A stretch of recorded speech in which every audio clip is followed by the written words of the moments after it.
Hey babes, what's up? It's Val here. Today, I thought I would go over everything there is to do with coloring your hair at home, doing your own hair at home. If you don't know, hello, I am a hairstylist now of 4 years. So if you want professional advice, granted, I'm not the most experienced, but I am an experienced hairstylist, just not as much like Brad Mondo, but I do have some insight. I know a lot of people are tempted and they just want a change, which I do get in a way, because as humans we want change. Although we all say we like things staying the same and having a routine, the only constant thing in life is change. Keep that in your brain.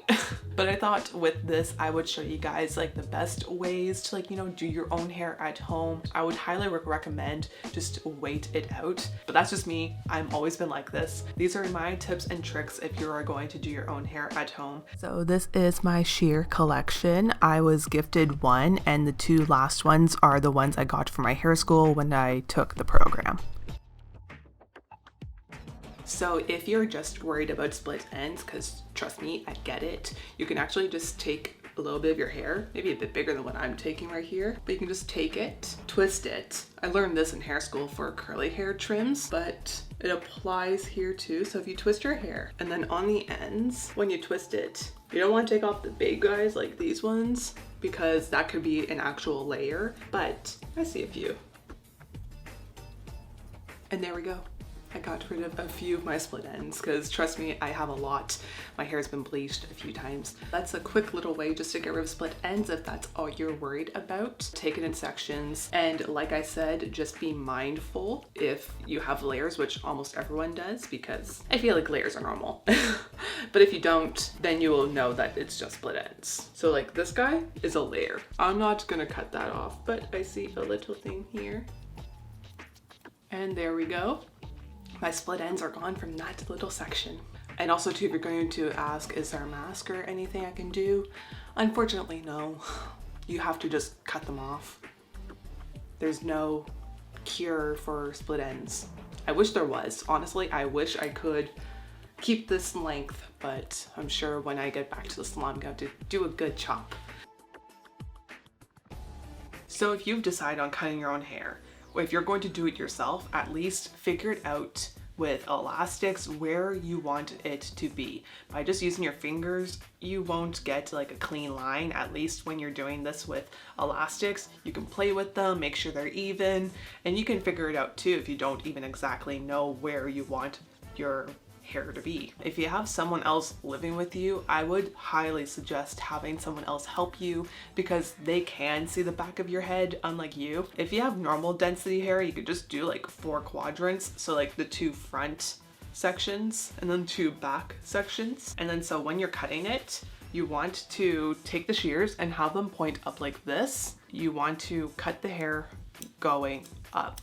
You don't want to go across because that would be too harsh, and you're more likely to get steps in your hair, which is basically uneven layering. So go in a vertical way, that way you get a softer effect, and also too for you, then you won't get a step and unintentional layering in your own hair. And also too, if you're a blonde, like have fun with a toner. There's so many shampoos out there for like toning blondes, removing brass. If you leave it in long enough, you can actually make your hair like purple with it, because to remove the yellow pigment in like very light blondes, you do need purple to remove it. Purple is a pigment within the toners that we do at the hair salon. You wouldn't want to use a blue shampoo on yellow blonde hair because, oh, yellow blonde and blue makes green. If you have light blonde like I do here at the front, where it's like a yellowy undertone, you then want to use a violet shampoo, purple shampoo. I have 3 choices for you guys because I've worked with these ones before. So with Fanola, a brand that I really like and that I even use at my hair salon, it has a no yellow and a no orange one. So if you have like an orangey blonde, or if you have a yellowy blonde, you can grab either one and it will remove that pigment. You can use it over time, like you can use it every wash if you want to, but you can just use it once a week as well. You can order that one on Amazon, I believe. I've worked with Kevin Murphy in the past. They have a blonde angel wash. So basically it has a purple pigment in there as well. And then too with Davines, another brand that I really like. These two are like vegan formulas. So Kevin Murphy and Davines are very safe. They're both like sulfate free and everything you can think of like that, which is why I really like them. So with the Davines one, we have one called Alchemic Conditioner. There's actually quite a few kinds within Davines. So if your hair salon is doing curbside pickup, I would say call them and see what they would recommend, because there is a silver one to remove brass. So with Davines, like I said, there's the Alchemic Conditioner and shampoo set. You want to use both if you're going to go for that one, because the shampoo prepares the hair for the conditioner that has the pigment in it. So if you're going to use Davines, you're going to need both. But if you grab the Fanola one, it's just the shampoo. And you might also want to dilute those shampoos with a normal shampoo that you own from the salon as well, or whatever else you use. So when it comes to dyeing your own hair, I've been there. I am going to show you photos of when I actually did my hair red. I wanted to have Ariana Grande red hair from Victorious. The show came out on my birthday in 2013 or 2012, one of the two. I was obsessed with it and I wanted her hair. So I got a red box dye and I went for it. So this was before I even knew I wanted to be a hairstylist. So I didn't know what to do. I didn't know a thing. I just grabbed the box and put it on my head, and you can see from the photos that it was very uneven. The red in some photos actually does look that vibrant, but others it looks dull, like just brassy looking, and it just doesn't look the best in my opinion. It happened. Here are the photos. So I'm also going to be showing you guys my growing out process with the red hair, because that's the reality of it. I didn't like it, and the only way to remove it would be to cut it off, or to just, you know, go to my hairdresser. And she loved me, I loved her. I don't know why I did it. I knew she wouldn't be happy with me, so I dealt with it on my own. I let it grow out. But yeah, so the reality of my hair growing out process was that I let it grow out. I then liked the long hair. I've always had hair around this length, you know, pretty short hair, but I let it grow out because of the red hair, and I liked the length. Along with summer, it got lighter over time because the sun does that, especially if you live in a hot climate. Summer happened and it just looked like an ombre, honestly. The red was there, but it looked like a natural, like brassy tone, like as if the sun did just like kiss my hair. To me now, even like sometimes I look at photos and I'm like, ugh, but other times I'm like, not bad.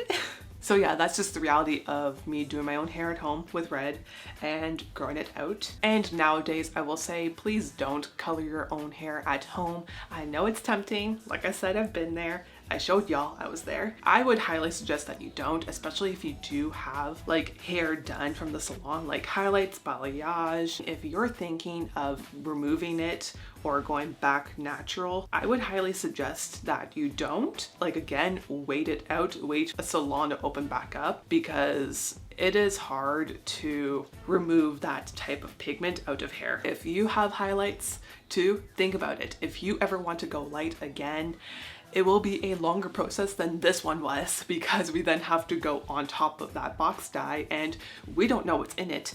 We don't know what happened internally, because too, it is very unpredictable with some dyes. Like some dyes have henna, which is really hard to remove. Some box dyes too with like reds. Red is the hardest thing to remove, honestly. That's why too, I just waited mine out, because I knew it would be a process after I didn't like it, unfortunately. Just please don't, especially if you do have salon like color in your hair. Like even if it's normal color from the salon too, it will be hard to make you back to your old color, especially if it's darker, because we can't lift color with color, people. That's another thing too you should know in general. Color can't lift color. That's why bleach is a thing, because bleach like lifts the hair levels, like it makes you blonde like this. Like that's the reality of it. editing Valerie here. I just wanted to hop on here and do an outro because I forgot to film one. Also to say one thing as well, because when I was filming this, I know I come off as harsh during the color portion. Me editing this made me really realize this, and I don't want to come off that way because I am far from it. I was stupidly kind as a kid. Like, I would give people money and I would like do anything to make people like me. I am far from being like a rude person. Like, you can ask any one of my friends or family and I am like the kindest person you'll ever meet. I give people the benefit of the doubt and I've given people many chances. So, but to people who do care, I am far from that and I don't want to be perceived as that. Just when it comes to color, I get very passionate about it because box dye is just so bad. And I know some people say, well, what's so bad about it? It's honestly just the way the lower end like brands deal with it. They dilute it, they like add ammonia in it, and like there's just so much bad in it, unfortunately. I also just work with a brand that's like very eco-friendly and like, you know, strives for perfection basically. Like, Davines is a sustainable brand. Davines is so like vegan, cruelty free, everything you can think of, which is why I do love it so much. It just hurts to see the beautiful work that like I do, the girls in my salon do, and see any type of work honestly get covered up by that drugstore color. It hurts. It's just a passionate subject because I know all the hard work that went into it, and to see it go away is just so heartbreaking to me. And I know how it feels to like want to change and everything. So I just want to say I get you. Just I would advise you not to, because it is hard to get out and you're covering up a beautiful head. But anyways, just thank you for watching, especially if you've watched this far. It really means a lot to me. My retention rate will be better, especially if a lot of people watch this clip. But if you liked the video, make sure to give it a thumbs up. But if you have any hair questions, you can leave them down below, or you can check me out on any other social media. I will happily help you out. And yeah, I just want to be there for you guys and everything. So let me be there for you. But yeah, that's pretty much it. Just thank you for watching. Consider give this video a thumbs up, subscribing to the channel, and I hope to see you guys here next Tuesday with another new video. See you then. Peace.